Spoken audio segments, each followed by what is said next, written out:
Hi, everyone. Welcome to the Unscaled Travel Show. So glad that you're here with us. I appreciate that look on your face right now. The one you have. Yep, I see you.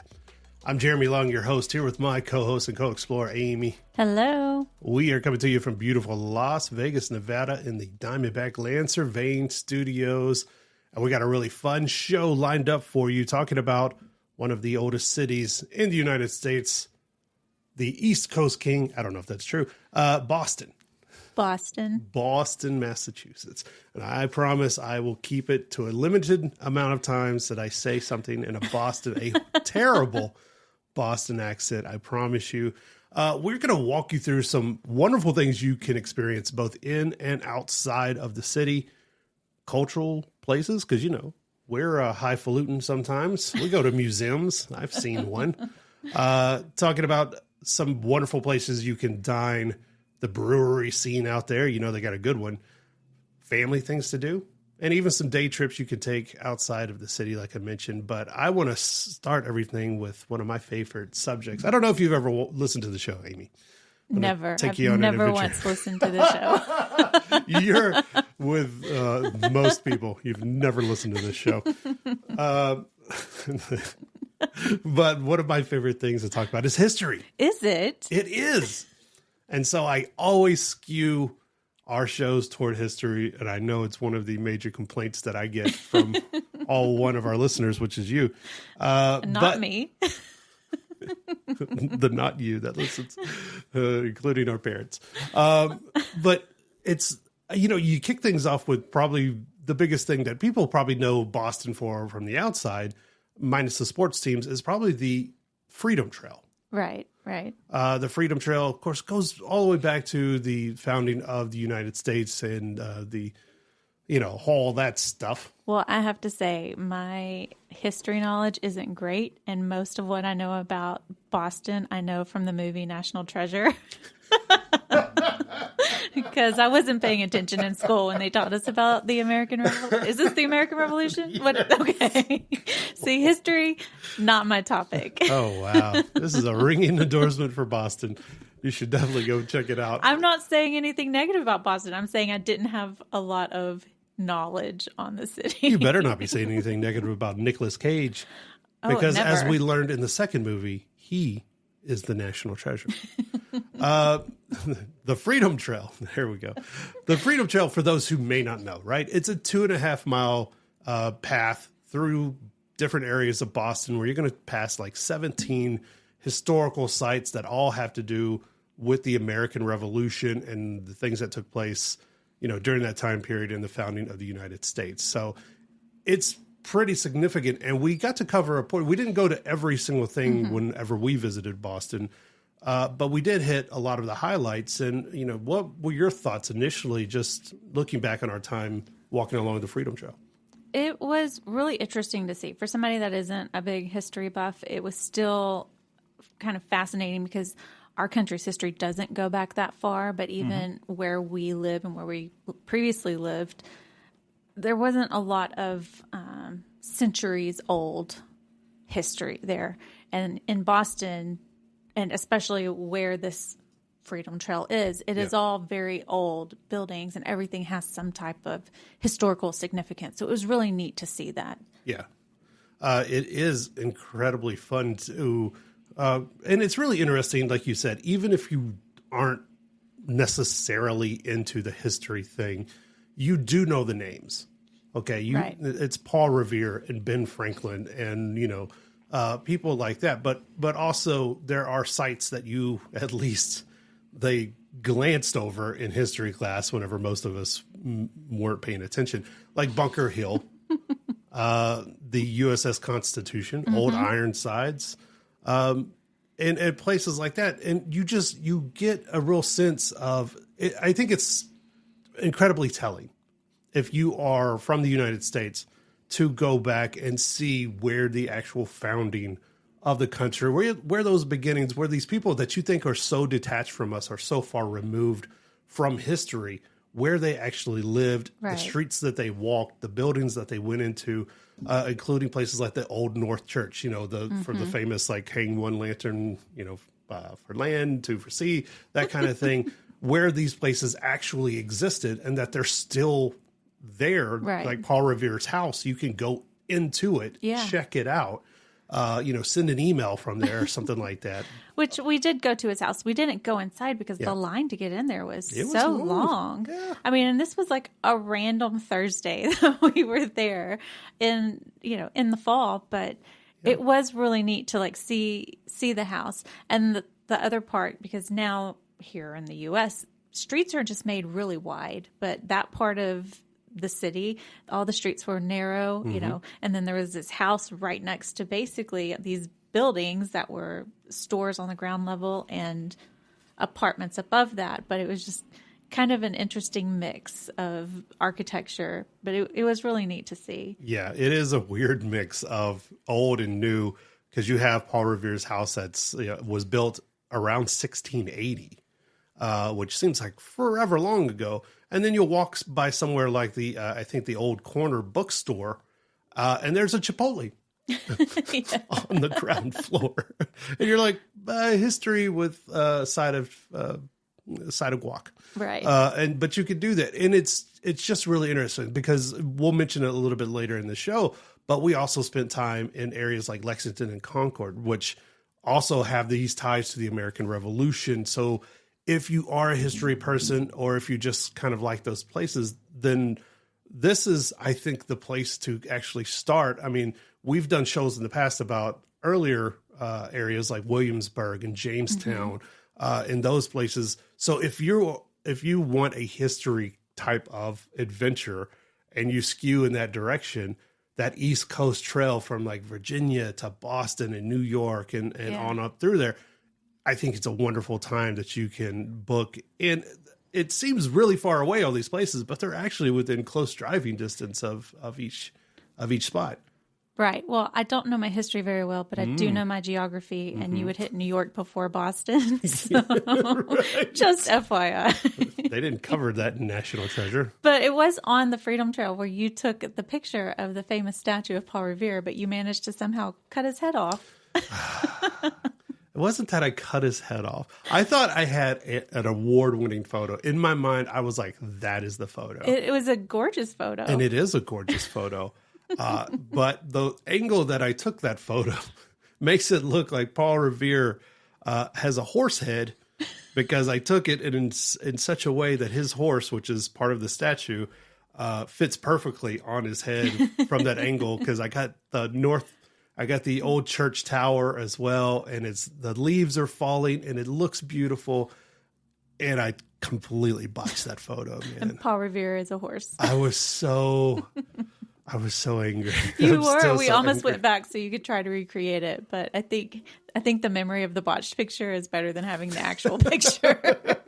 If I'm being honest, it probably is, because it looks like somewhere in our timeline, like horses took over the world, which I like that story a lot better than the actual one.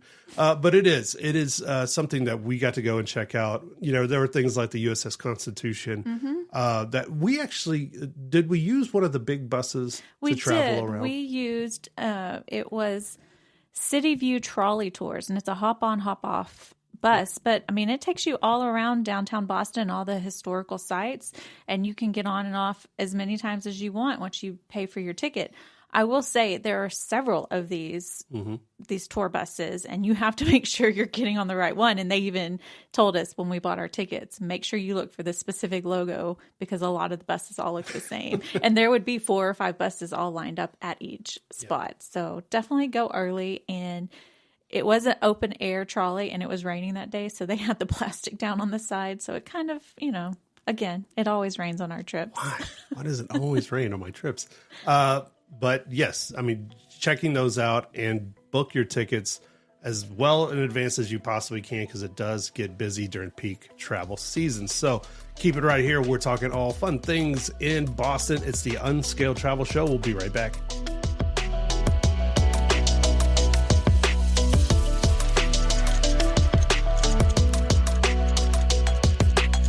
Unscaled Travel Show is brought to you by Diamondback Land Surveying. For all your land surveying needs, contact Diamondback Land Surveying at 702-823-DBLS.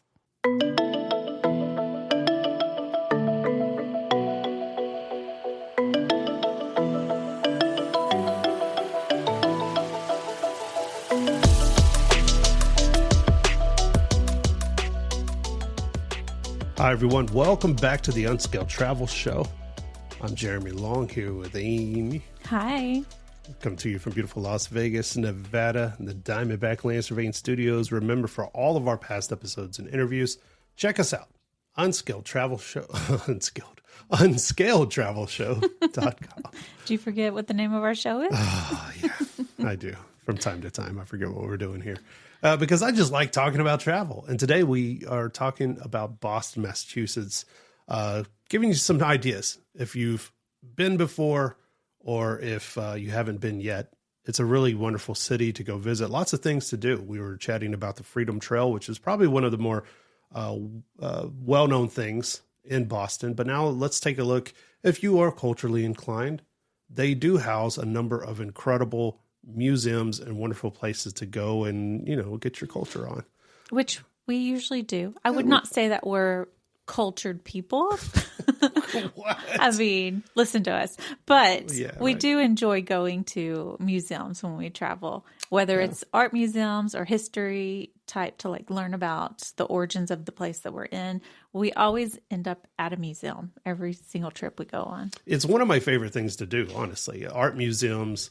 I love to go and be pretentious and stand there and act like I'm getting some deep intellectual thought from a painting.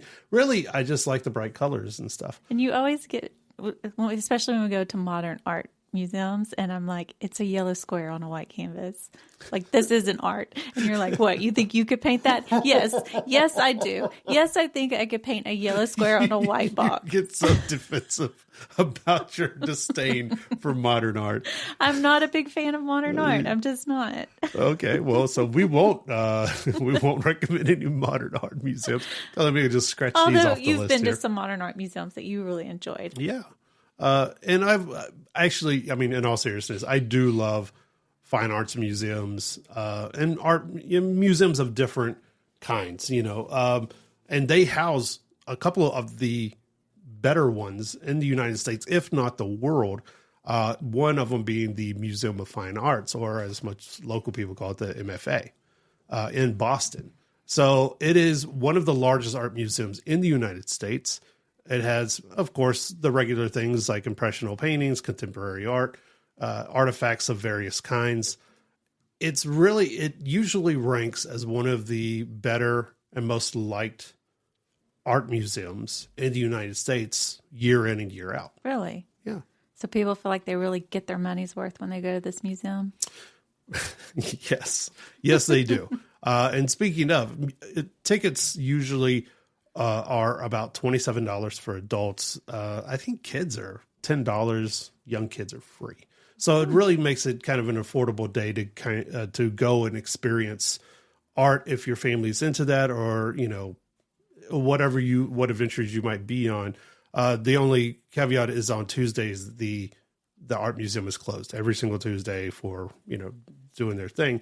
But most days you need to get there early, plan your visit well, because it is popular and it does get pretty full most days, even during the week. Really? Yeah.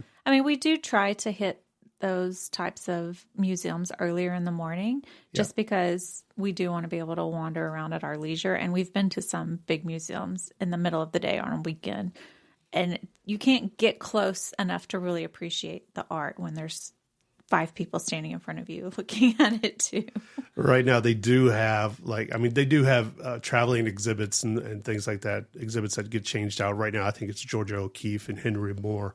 But it's one of those places that's always kind of changing. The other one is the Isabella Stewart Gardner Museum. Which I've heard of this one. A lot of people have heard of this museum, even if you've never been, because it's famous, if not infamous, for something else. Right. There is actually a documentary about it, because this is the largest art history heist or art piece heist ever from a museum. I think so. I was reading about it. It's 13 pieces were stolen from the museum in 1990, and that's the most that's ever been stolen from one museum at one time. It's kind of fascinating. That is fascinating. I didn't know much about that. Yeah. If you haven't seen the documentary, you should watch it, because they talk about how this should not have been able to happen. And they never actually caught who did it. They think they had an inside person. But it's actually, when you see pictures and the video of the museum, it's actually a beautiful building and a beautiful museum. Mm-hmm. If you don't know who Isabella Stewart Gardner was, she was obviously an art collector and a philanthropist who I think curated the vast majority of this museum herself. She passed away in the early 1920s, I believe. But really, I mean, some people call her eccentric, but she had a love of art and art collection and wanted to share that with the public. And it's a fascinating place to go check out. And yes, if you if you're fascinated by true crime, this, I mean, gets no truer than this, right? It is an infamous art heist. And is it true that they still have empty frames? That's what I've heard. Yeah. That still are there. That they wow, left that is the crazy. empty frames there so people can see. Because I think that, I mean, this is part of the museum's history now. So they're leaning into it. Okay. I've heard that you get free entry if your name is Isabella on your birthday. Like you can, but I don't know. My name is not Isabella, although I do have a daughter named Isabella. So maybe we'll try Let's it go out. Test it out. We may end up having to pay double. Who knows? They also have a really fantastic public library. Yeah, so I love books, and I love to go to bookstores and old libraries, and I did not know, but the Boston Public Library is the first large, like actual real building, municipal library in the United States. It was the first public library to lend books, to have multiple branches, to have a children's room. So basically, it's like the pioneer of public libraries for the United States. Really? It's Boston, right? Yeah. But so why'd you say it like that? I don't know. I mean, I know Boston's an old city, but I just don't think of it as having like the first of something. But I should, because once we went there and you started pointing out a lot of history facts, it's the first of a lot of things. Yeah. Which I mean, you kind of know that, but again, it's like that outside looking in kind of it's something you don't really think about until you're up close with it. And then it fits right in, like the public library with the Freedom Trail and different things like that, where you go, wow, okay. I mean, we may not have an old history, but it is still our history that it all kind of, you think of these people sometimes like operating in different timelines, almost like different, like he existed here and there, but they're all together kind of walking these same paths and going in these same places. And it all leads to where we are now as a nation, which to me, I know it's travel and I'm going down. You're nerding out right now. I'm nerding out, but it is so interesting.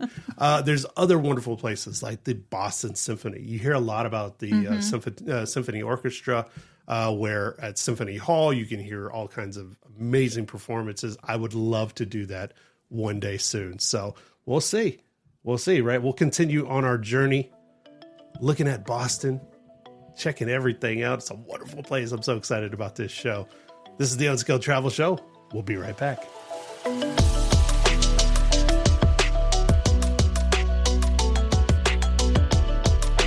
Unskilled Travel Show is brought to you by Diamondback Land Surveying. For all your land surveying needs, contact Diamondback Land Surveying at 702-823-DBLS.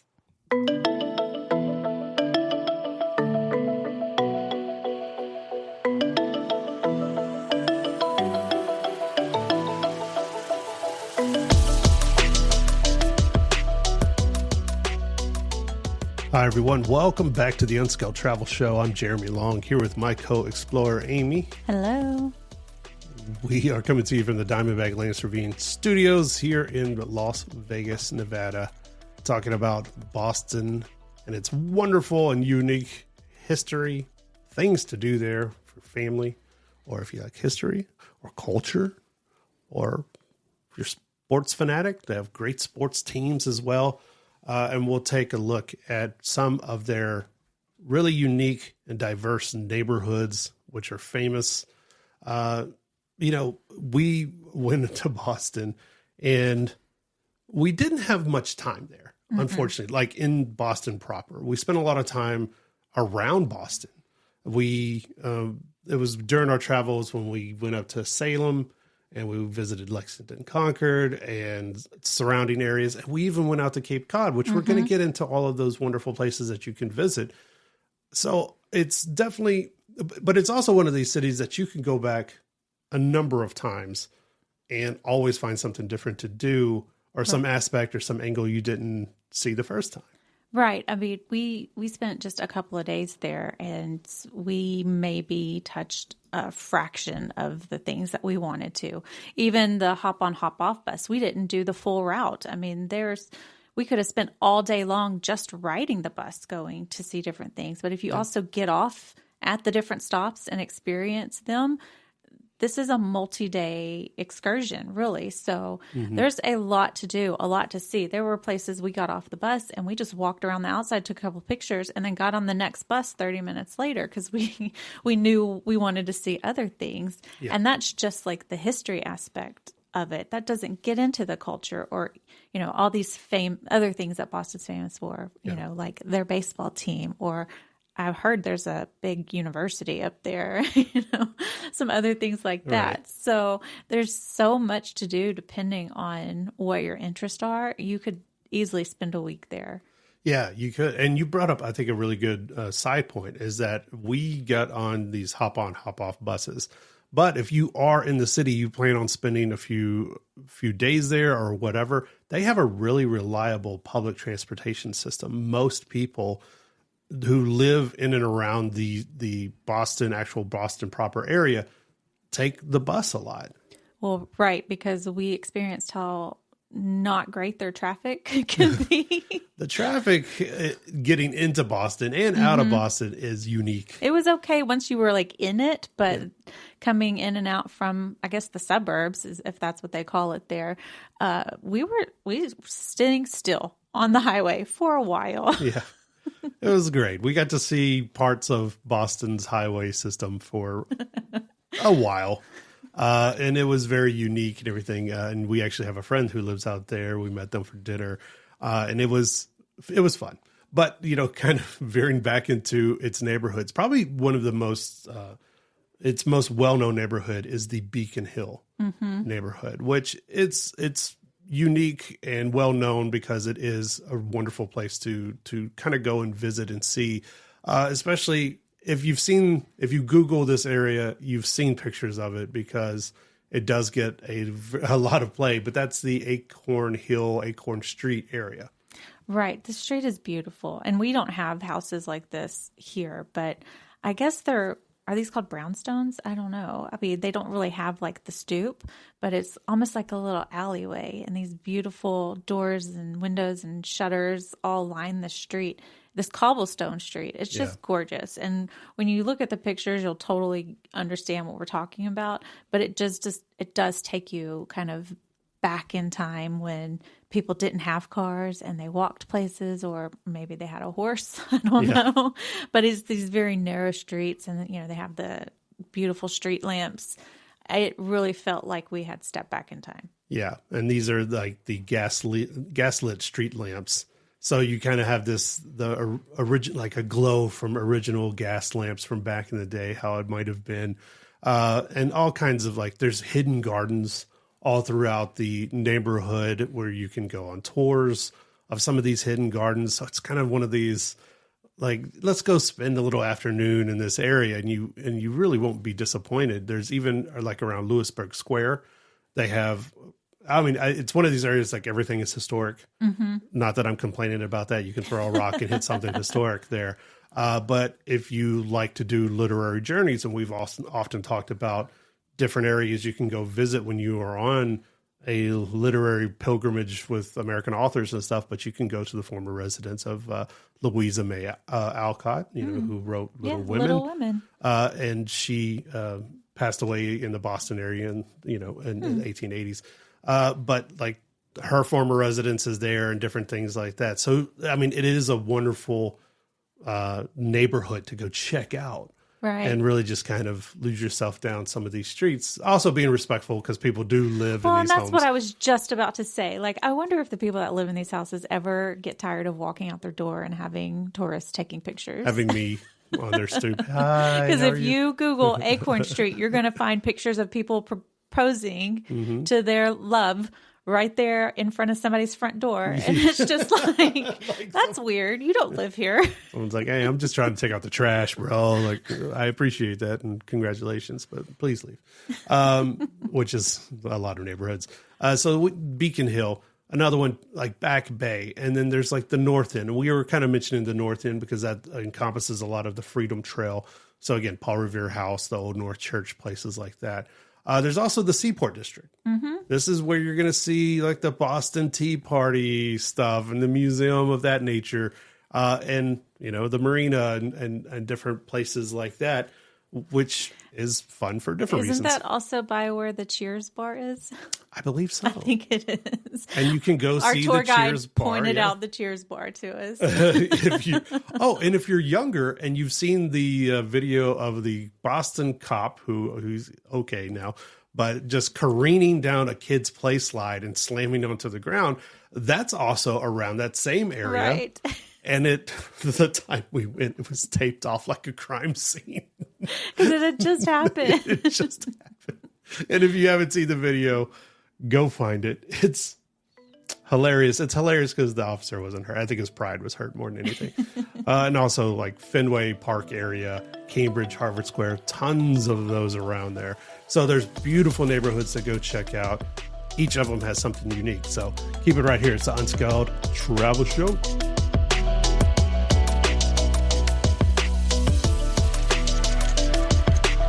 Unscaled Travel Show is brought to you by Diamondback Land Surveying. For all your land surveying needs, contact Diamondback Land Surveying at 702-823-DBLS.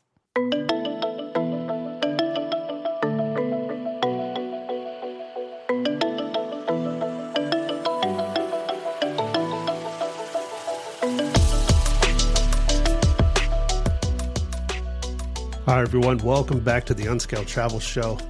I'm Jeremy Long here with Amy. Hi. We're talking about Boston, Massachusetts, all the fun things you can do there. And now I think let's chat a little bit about our favorite subject, eating and drinking. Oh, it's so good just all the time. Of course, with all of this wonderful history we're talking about in Boston, you're going to work up an appetite, right? You're going to feel peckish. Peckish? Yeah. And need something. This is also where you can find, if you want to keep in that historical mindset, which I know you do because you're a person after my own heart, there you can find a number of really old establishments to go visit, which is just cool that they've been, nearly almost continuously operating since a very long time ago. Right. Hundreds of years. The first one is Quincy Market near downtown, right? Quincy Market, it has food stalls and restaurants and things like that. And it's been built out over the years, but the original Quincy Market actually opened in 1826. Really? So it's right at 200 years old. And it's one of these places that definitely, if you're local, you go there and check out or whatever. But I think even if you're a visitor, you can go and appreciate. You might not pick up like a thing of food to cook that evening, but right. You will maybe nibble on some things or sit at one of the local restaurants. Right I there. love markets. I mean, anytime we go to a city that has a market, we always walk through it. It's interesting because you'll see like what's popular in their city, because every market's going to be a little bit catered to that particular culture. Yeah. And, Boston, obviously right on the water, a lot of seafood. So, and, I'm not a seafood eater, but I enjoy seeing the giant fishes. I enjoy seeing the dead fish. But just a lot of really cool stuff in there. So, I mean, even if you're not going to be pick something up, just walk around and check it out. It's really neat. If you haven't been to Quincy Market, a fair comparison might be like the Ferry Building in San Francisco or something like that. Because Quincy has, I think, over like 50 eateries and vendors and kiosks. And so you have a little bit of everything, but it is a good look into like the local scene in that area. Like what are the go-tos? What are the popular hotspots right there? In fact, we were right next door. We didn't go to Quincy Market, but we were at the Sam Adams downtown tap room. Sam Adams, of course. Sometimes you need a drink in the middle of the day. Sometimes. Jeez. Oh my God. I could use one right now. But yeah, we went to the downtown tap room and had a little bit to eat and a couple of drinks. And it was just, man, I love Sam Adams beer so much. It was fun. It was a little weird when we walked in, though, because I don't think they had like a hostess stand. You were just kind of walk in and someone greet you and sit, throw something at you. And then somebody ended up coming over and handing us a menu, but they didn't tell us like we needed to go place our order at the bar. Like they don't actually serve you. You go to the bar and do it all yourself. So it took us a minute to figure it out, but it was a really cool experience. And like it has the viewing area into the actual brewery side, so you can see them making beer in there. I always love it. That's got to be the best job in the world, right beside radio host. If you're in the North End, Boston has an incredible Little Italy section that is, of course, pasta, cannolis, all those wonderful Italian dishes you can find. It's hard to recommend one place in the North End for that specific day, so I'll let you Google that.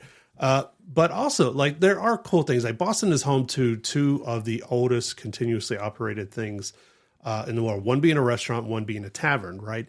The oldest restaurant continuously operating, I have to stress that, is the Union Oyster House. Oh, I didn't know that. Yeah, the Union Oyster House has been in service since, I want to say, 1830s.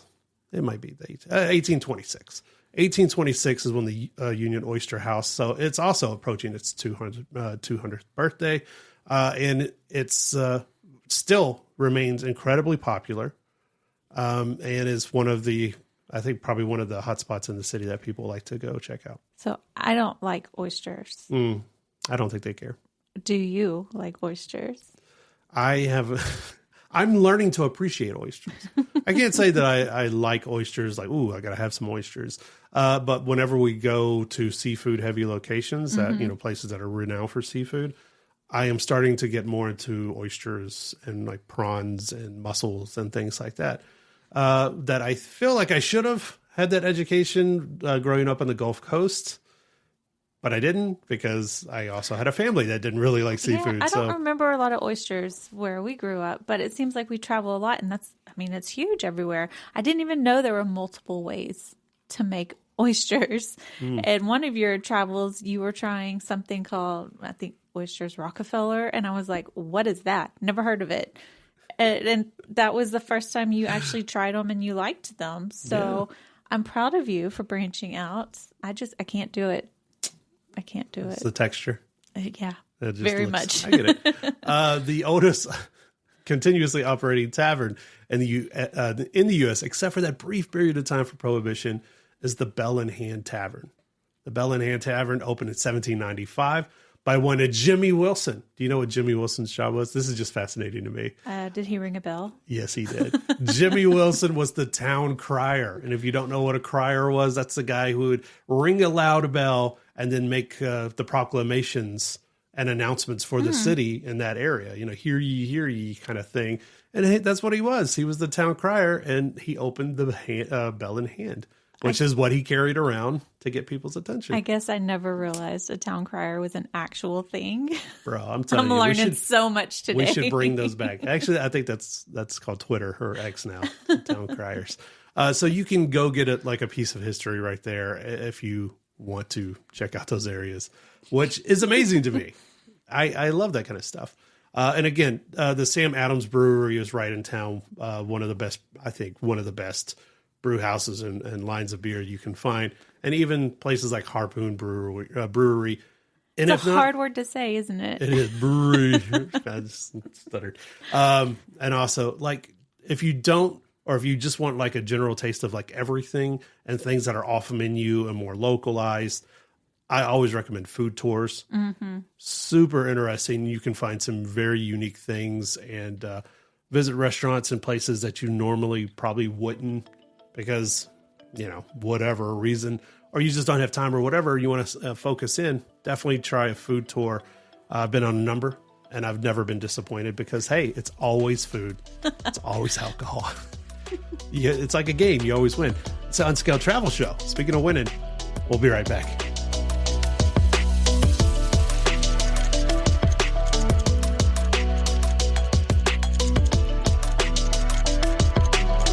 Unscaled Travel Show is brought to you by Diamondback Land Surveying.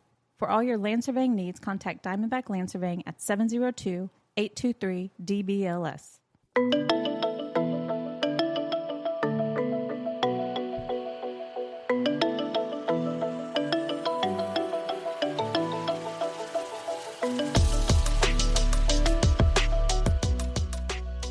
Hi, everyone. Welcome back to the Unscaled Travel Show. I'm Jeremy Long, here with my co-explorer, Amy. Hello.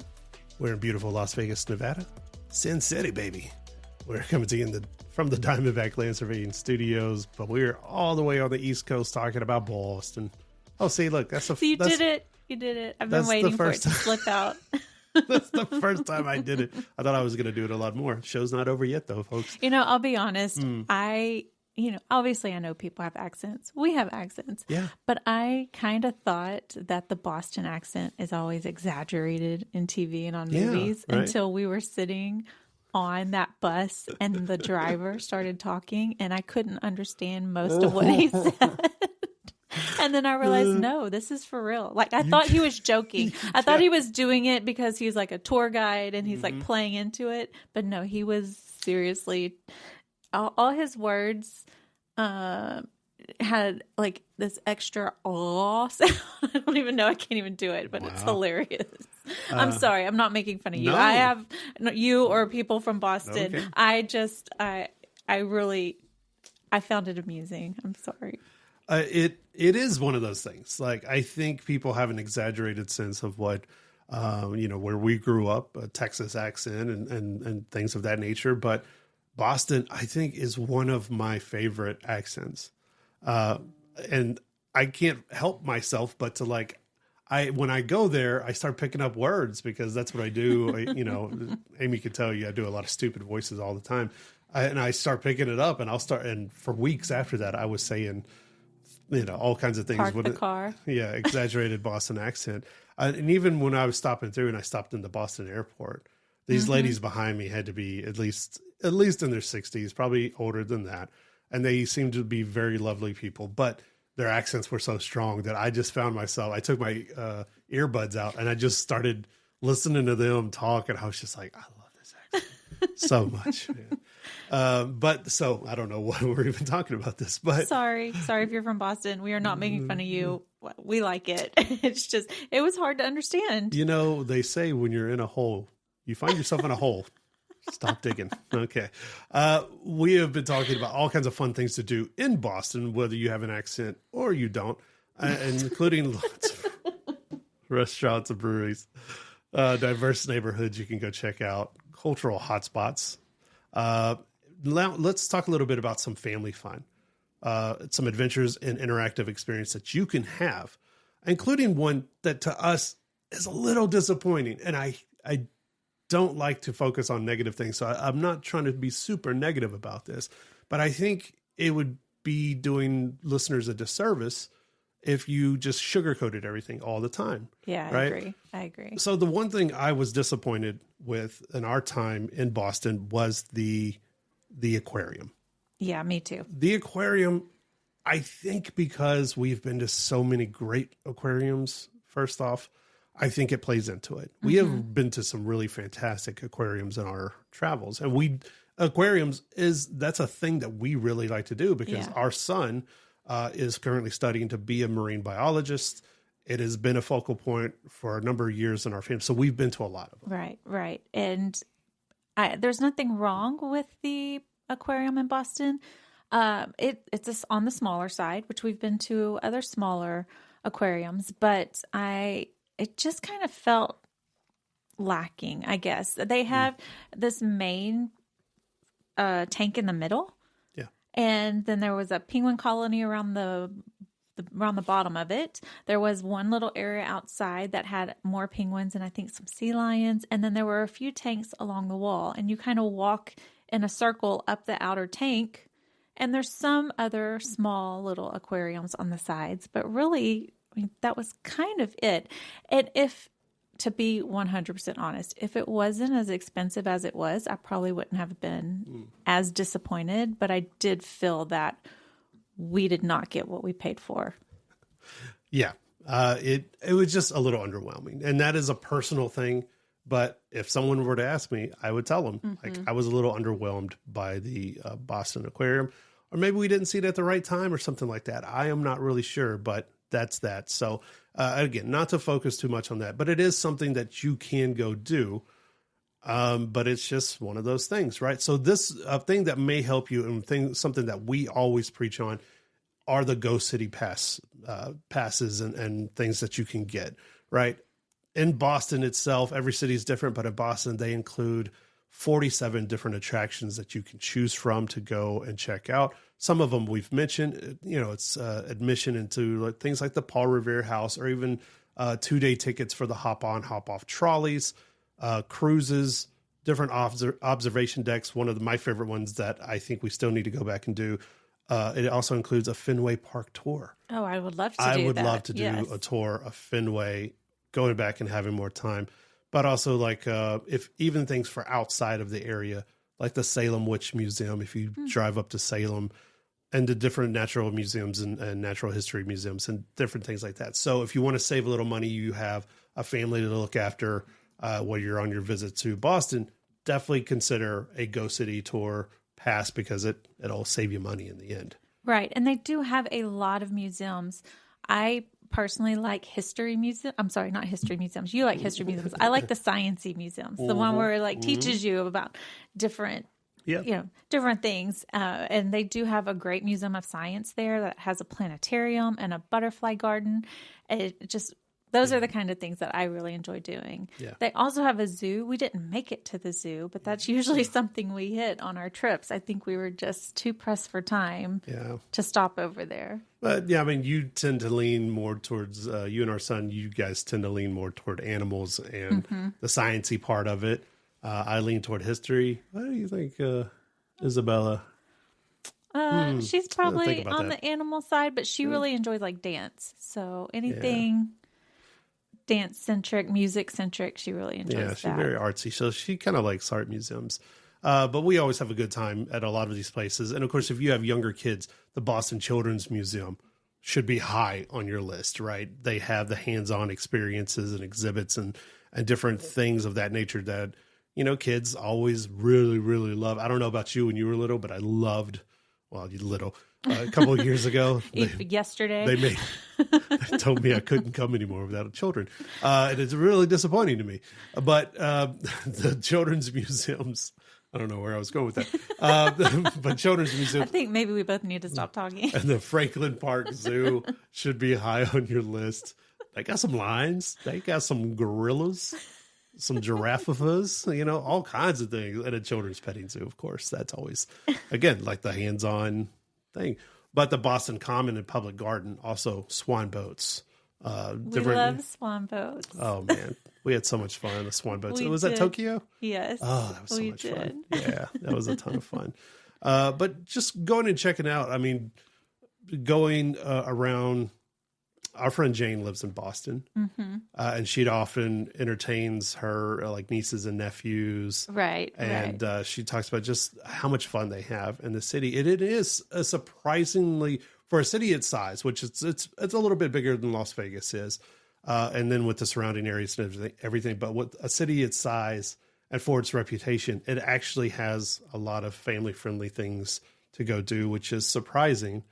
But not surprising once you're there and you're like, oh, this is like, it's really walkable. The transportation's easy to get around with which makes it, when you have smaller kids, an easier time to kind of go out and see everything. Yeah. And I think it depends on the time of year too. I mean, when we went, it was starting to get cool. So the weather was nice, but it was drizzling that day. So we didn't want to walk a lot because it just made it feel colder.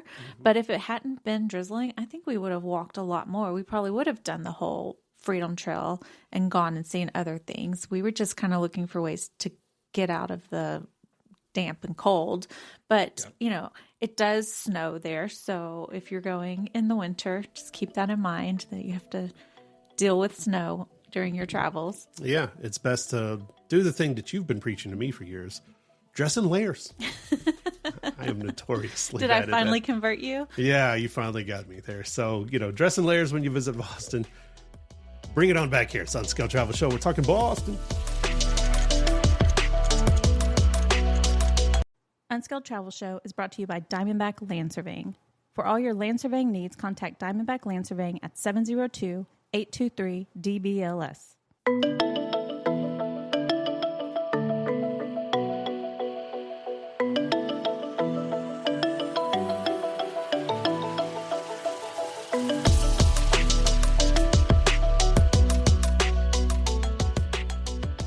Hi, everyone. Welcome back to the Unskilled Travel Show. I'm Jeremy Long, your host, here with my co-explorer, Amy. Hi. We are in beautiful Las Vegas, Nevada, in the Diamondback Land Surveying Studios. Thank you so much, Trent and Lisa Keenan, for always supporting the show, the program. And I know for a fact that Boston, Philadelphia, these kind of areas are one of Trent Keenan's favorite places because he's always posting pictures of these areas whenever he goes and leaf peeps or runs a marathon or all the amazing things that him and Lisa do. So thank you guys so much. But chatting about Boston, Massachusetts, and all the wonderful things you can do there. And we want to finish up with, hey, there are wonderful things to do in that city. We love Boston, but there are some memorable things to do for day trips that are right outside of Boston that some of these we got to experience firsthand. And I highly recommend, you know, if you don't have a car, rent a car. Some of these places that we're going to mention, you can reach by train. It'll take a little while, but you can get there using public transportation. Other ones, I recommend hitchhiking. No, you don't. Or No, something. you don't. Okay, don't do that. Well, not anymore anyway. Thanks a lot. People ruin that for other people. But there's wonderful things, and we'll start right outside the city. Some of the places that we already mentioned. Number one, Lexington and Concord. We were talking about the American Revolution, it kind of goes back to that, right? So all of that. Oh, you gave me that look. I'm not going to get into the ton of the history. No, this was actually when we decided we were going to Boston. And I'm not up on my American Revolution history, but this was one of the first places you said you wanted to go. Like, we have to go over here. And we ended up staying a night over in Concord. Yeah. It looks like Concord, but that is not how you say it. Do not say Concord. Yeah, they will correct you. They will correct you on the streets.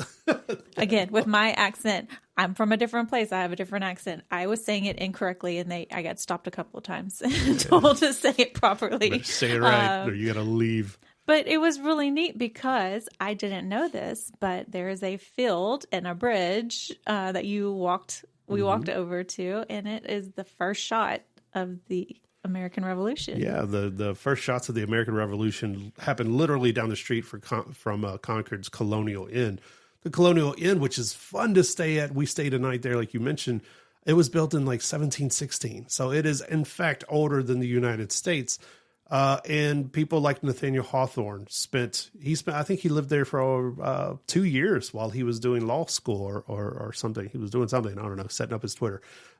He was doing something, but right down the street, literally within walking distance, where you can visit the place and the bridge and everywhere, the field where what they say the first shots of the American Revolution actually, kicked off. So it's like when you want to experience the actual birthplace of a nation, you can. Which is, to me, and people that think along the history lines or cultural lines, it is really fantastic and incredible to go and see and witness and everything. It was neat. I mean, cool. I didn't know this history. You were telling it to me while we were there, but it was really cool to stand in this place where our country began its formation. Absolutely. So started the American Revolution right there. For people who like dark tourism and haunted tourism, Salem. Right. Salem, Massachusetts, which one of these places you can reach by via the bus routes and different public transportation options. But Salem in itself is just fun year round. But if you get to go there during October, during its wonderful weekends and like haunted, spooky weekends, it's an incredible time, whether you have kids or you don't have kids, to go check out things like the Salem Witch Museum, right, or the famous witch house, or even the graveyards are fun to walk around and being respectful.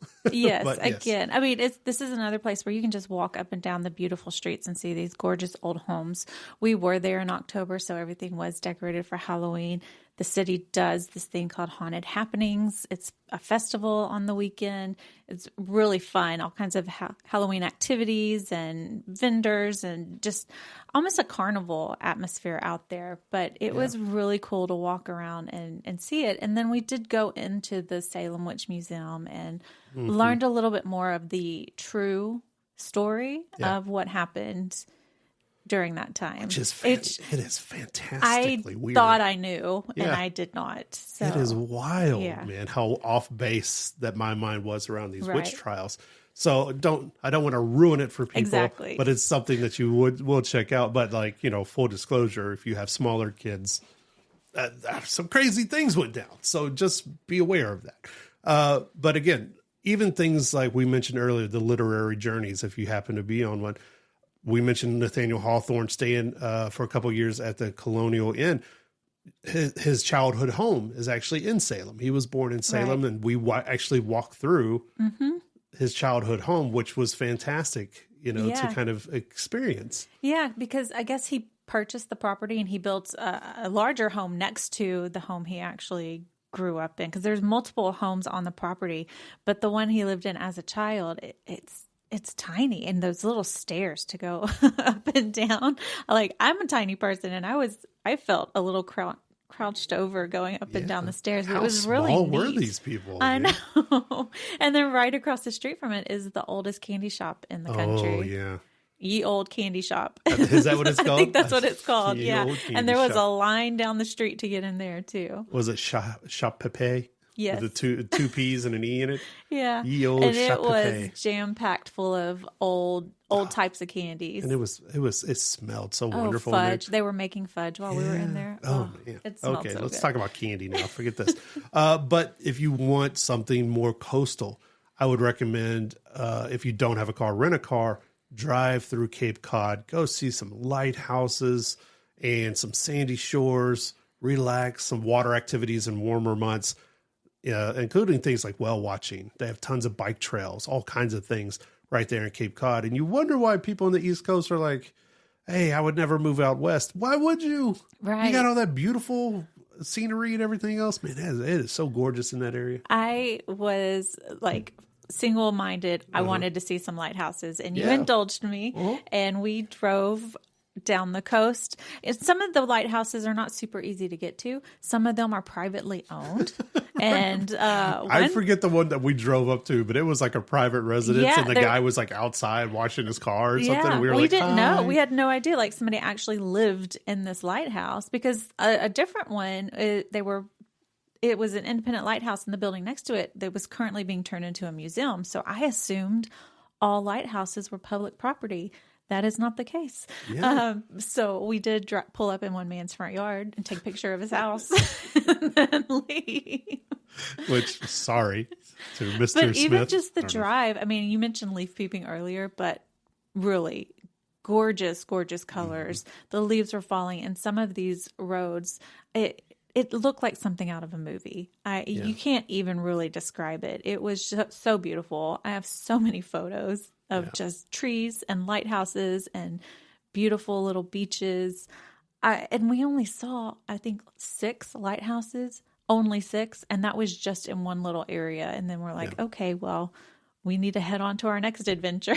Yeah. But before we left, I mean, number one, we need to get to that level here with the show and syndication. Hint, hint, people out there, that we can buy our own lighthouse.